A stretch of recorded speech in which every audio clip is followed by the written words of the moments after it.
but what we're going to be talking about is counseling, both counseling queer people, but also being queer counselors. And when you talk about that, you also have to keep in mind the social context of being queer, even in a society as open as the Netherlands. So just in case you forgot, let's talk about the common prejudices against the LGBTQ community. There's anti-gay laws, so I believe that in 8 countries right now it is punishable by death, and in 72 countries it's criminalized in some sort of way. There's blatant discrimination and homo, bi, trans, ace, etc. phobia. There's little microaggressions, and there are implicit rules and discrimination weaved into the fabric of society. Like a family is supposed to be mommy, daddy, and 2 wonderful children, or something like that. So all of these things, yeah, 2.1. And so all of these things, they kind of give context to what we have to deal with as queer people, as queer counselors, and as people who go in for queer counseling. Yeah. And so, I mean, this is kind of obvious, but there was a study where LGBT respondents reported higher rates of perceived discrimination than heterosexuals in every category related to discrimination. That's such a surprise. Wow. Yep. What? Yeah. Okay. Oh, is that me? Yeah. Okay. I actually I have to stand to talk. Sorry. It's a thing. So it's very small now, but I mean the idea is that discrimination, a lot of social stressors, but also a higher rate of mental health issues. I mean, like those numbers are a little bit old now. In 2004, we had 600 people between the age of 10 and 24 who died from suicide every year. It was in the US? Yeah. In the US, yeah. But and 32% of them was LGBT youth, which is not a representation, of course. But we know that there's no, causal relationship. It's not because you're queer that you're are societal. English? Thank you. She speaks English better than I do, I'm sorry. Our studies, more emotional distress, mood anxiety disorder, self-harm, suicidal ideation in behavior. I mean, there's a lot of study about that. I'm not going to know about it. The thing is, it's not just because there's the law that's discriminating against people, or that just what hurts the most is actually the internalized stigma. It's not so much what happens outside, but the way we perceive it, we internalize it, and we think that because it's a norm, it's right. Like as a kid, we tend to all think that our parents are right because they have to be, except they're not always. And we kind of have that type of reaction as well with social norms. So we know that it impacts emotional well-being. To different results, like internalized heterosexism is associated with anxiety and even more depression. We also know that because of internalized stigma, you might have a lower quality of relationship mediated by the depression symptoms within the community. There's also problems with partner abuse, victimization, and risky sexual behavior. And I would add also to that, like addiction. Higher rates of internalized heterosexism are related to higher rates of substance abuse in sexual minority individuals. And like the example of that, of both the risky sexual behavior and substance abuse, is chemsex among men who have sex with men. It's not about morals here, it's just about like the risk-taking part of it. So there are different models that explain that phenomenon. One of the most well-known is a minority stress model. So the idea is basically what I told you, that you have the stressors and social stressors, so like the obvious one, the prejudice and the discrimination, but then also how it's internalized, and just the fact that you have to conceal who you are, not be open, not be out. And just also the fact that you're going to, the expectation, I'm going to be rejected, I'm going to talk to that person and they're not going to understand, or worse, they're going to outright reject me. those are, I mean, that's the research has shown that those are associated with negative mental health outcome. But it's good to know that there are things that can help. The type of coping strategy that we have, the social supports, like finding your people, finding support from them, and building a strong minority identity to own who you are. Also, emotional regulation, the way you deal with your emotion, is a mediator and helps to lower negative mental health outcome. There are other models. This one is a more feminist perspective. It's only about women, but here we're talking about internalized heterosexism that is associated with psychological distress. And here again, we have social support and self-esteem as mediators, so things that make things better. So if you have good social support and better self-esteem, you're less likely to suffer from internalized heterosexism, more exactly, is less likely to have negative consequence on your mental health. So there's a little bit of focus here on queer identity development, because I said like owning who you are is super important, but it's really difficult because we live in a world where you're straight until proven gay or queer, and it's something that develops over time, and we consider that the identity is well developed, established, when there's kind of a positive LGBTQ self-image.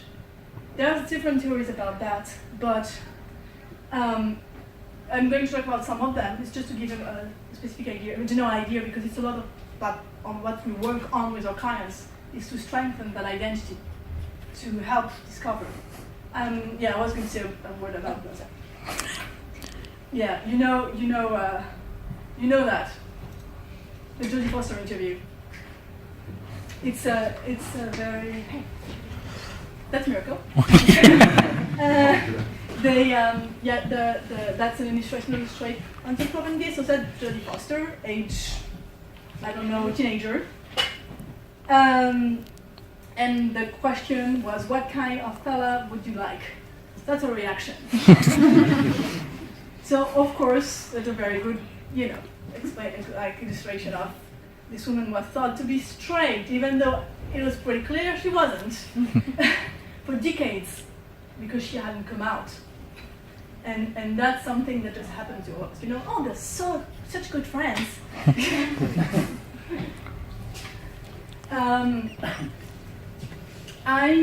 The first model of identity development was by Cass. I didn't add it here, but we can talk about it later. It's in different stages.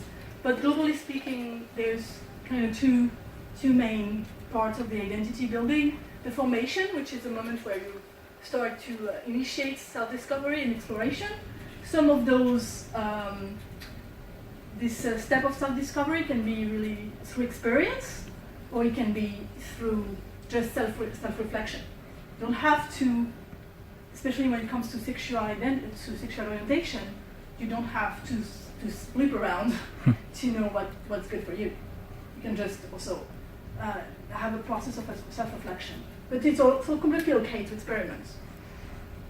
And then once you kind of know where you are, you can go into the acceptance and commitment to phase. So here we're talking about sexual identity because it's what has been the most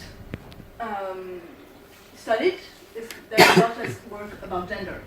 But some of the things were kind of the same in the acceptance process. And so the acceptance commitment is about, engaging in social activities, and it's starting to transforming the negative attitudes towards being queer into positive attitudes, even the one you hold within yourself, and you're not necessarily aware of those beliefs that you can have that are contradicting with how you feel about yourself. There are several specific identity development. I said that there's a whole gender identity that hasn't been studied that much. Then also bisexual identity, like non-monosexual identities. There's a development that is a bit different because it's often later coming out, and it's also Sometimes it's experience of double non-belonging. And it's the queer apologetic phenomenon. It's just because also, as you know, bisexuality or non-monosexuality are sometimes a step in the coming out process between realizing that when someone is realizing that they're actually gay, they first come out as bi because we think it's socially a little bit better, or the parents can still have hope that things will be, okay. But that's actually not their sexual orientation. It's a step and it's a legitimate, it's a very valid step because it really makes sense in the world we live in. But as it's also sometimes not a step, not a stage, but an actual sexual orientation, it makes things a lot more confusing. Even more confusing. And then just a word about gender nonconformity. Again, not that much work about gender, but it's interesting to know that the gender nonconformity experience has been found to be a common experience among queer people. Even when people are cisgender, are often experiences of gender nonconformity in the expression of gender in childhood or adolescence. It's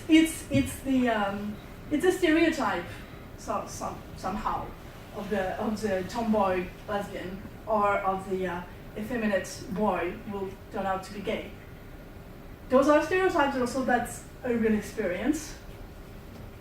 It doesn't mean anything per se, but it's also that common experience of, even before it was about sexual orientation, it's about something that wasn't conforming to the social rule.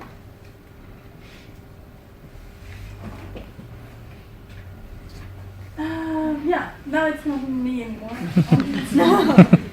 All right, so brief history of sexual orientation and psychotherapy. As most of you will know, sexual orientation and gender as well have been kind of a taboo topic in psychology. In early psychoanalysis, homosexuality was non-pathological in certain cases, and the ethical question of whether it ought to be changed was discussed. So Freud said that changing homosexuality was difficult and possible only under unusually favorable conditions, whatever that means, and success meant making heterosexual feelings possible and not deleting homosexual feelings, which is, for that time, quite progressive.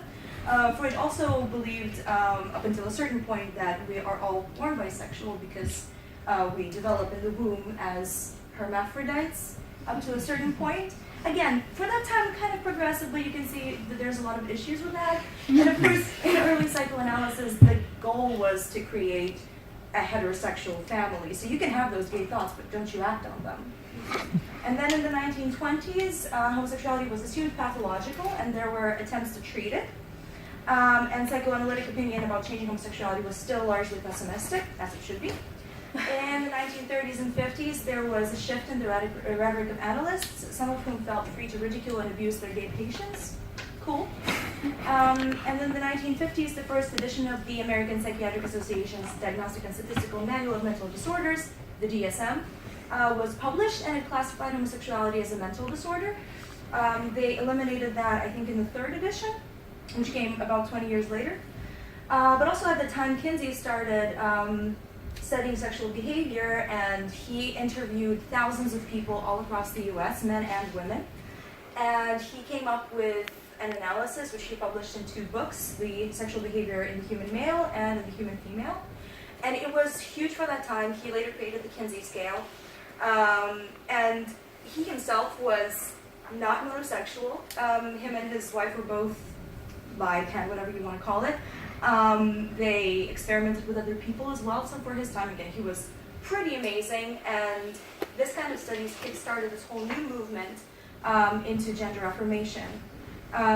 So there's this series of books that a lot of therapists refer to when they counsel queer clients, and that is the Pink Therapy book series. I don't know if you've heard about them. They're a little bit outdated now because the first one was published in '96, but they're still pretty interesting to lean onto when you're therapizing. And also, if any of you are interested in counseling, there's a book that I highly recommend, and that's Mindfulness and Acceptance for Gender and Sexual Minorities. It's relatively new. I think it was published a couple of years ago, and it's a pretty amazing book, and it's something that you also can apply to yourself. It's written in a pretty simple language. Can we switch this on? Sounds like I was this for a bit. Conversion therapy. Everybody knows what it is. Behavioral programs designed to counter the condition, the learned homosexual response, because we all learn to be queer. So conversion therapy includes a variety of cruel techniques, including electric shocks, nausea-inducing drugs during same-sex erotic visuals, and the use of opposite-sex prostitutes. Most of these, ironically enough, are used by religious organizations who set up camps and who have therapists who are licensed in conversion therapy. So this is not such a big thing in Europe, thank God. In the US, for example, it's still very prevalent, and these people are allowed in most states to operate under the title of therapy. So the good news is that in the Netherlands, organizations offering conversion therapy are not eligible for subsidies, and they're not covered by health insurance, so people are less likely to turn to them. In France, where Marie-Diane is from, it's not forbidden, but it's fought against as part of the anti-sect laws and inciting hatred. In my country, in Ukraine, it's not forbidden, and there's a high instance of ex-gay movement, so people who were cured from being gay, they come out and they talk about how wonderful it is to be straight. And conversion therapy is not banned on minors. So it's a huge problem, and you can see how in various parts of the world, degradation goes from kind of okay to absolutely terrible. Yeah. Oh yeah. So, what do we do? When you're counseling queer clients, and honestly, when you're counseling any client, you have to ask questions about their experience and do it in a very respectful way. So, don't assume that you know something about a person who comes into your office by the way they look or even by the story that they tell you, because you never know the whole story. You ask questions, and you also allow the person to question their own experience. You also need to remember that your definition of labels can be different to theirs. So what I think is queer might be different to what she thinks is queer, what you think is queer. And of course, you have to use the preferred pronouns. It's 2018, people. Yeah, some therapists don't. Yeah, some therapists don't, which is a huge problem, and it's very disrespectful. It hurts the person. It hurts the therapeutic relationship, because there has to be a certain amount of trust established between the therapist and the client. And if they go and misgender the person, then what kind of trust are we talking about? You also need to read up and update your knowledge, because as many studies as there are now, the field of sexuality and gender psychology is constantly growing. So there's new studies coming out, new conferences, new therapists coming out with new techniques. So you really need to stay on top of your game to see what you can do better.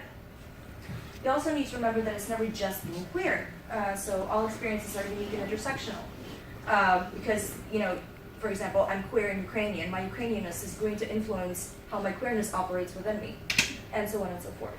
And people who have multiple minority identities, you have to remember that every one of them brings a new element to the person's mental health experience. So for some people, race and queerness operate together to create a more stigma, for example.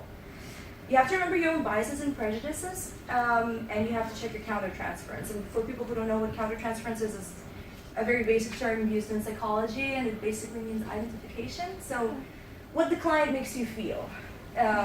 There are certain things when a client walks into the room and I'm like, okay, I hear your story, the story really makes me feel things because I may have a similar one, and I really need to not project my own experience onto them. For queer people. For queer people. It's not the same kind of transference Yeah. with those clients. We also have straight people sometimes, and this is kind of a mental note for us, because we have to remember that the person that comes into the room may not always be tolerant, and sometimes the techniques that we propose may be a little bit too much for them. We also need to check our countertransference with them. We need to remember that some people like the whole traditional cis-het lifestyle and not be judgmental about that. And if the person is being, narrow-minded, if you see that they could benefit from expanding their horizons, you have to do it gradually and not just be like, punching through walls, as I said. And you have to remember that not everyone is queer. It's amazing, I know, but it's something that we actually have to remember when acting as queer therapists. Oh, no, that was just what we had about that. Yeah. I thought you could share it. Yeah. Okay. So, does anyone Yeah, have that any was- questions? That was very short, like Short and sweet. presentation. Even like this thing about working with queer clients was just like A memo. give some ideas of what we're doing. But honestly, we're here more to talk and exchange. So we're ready for questions if there's any. Otherwise, we can keep talking about stuff.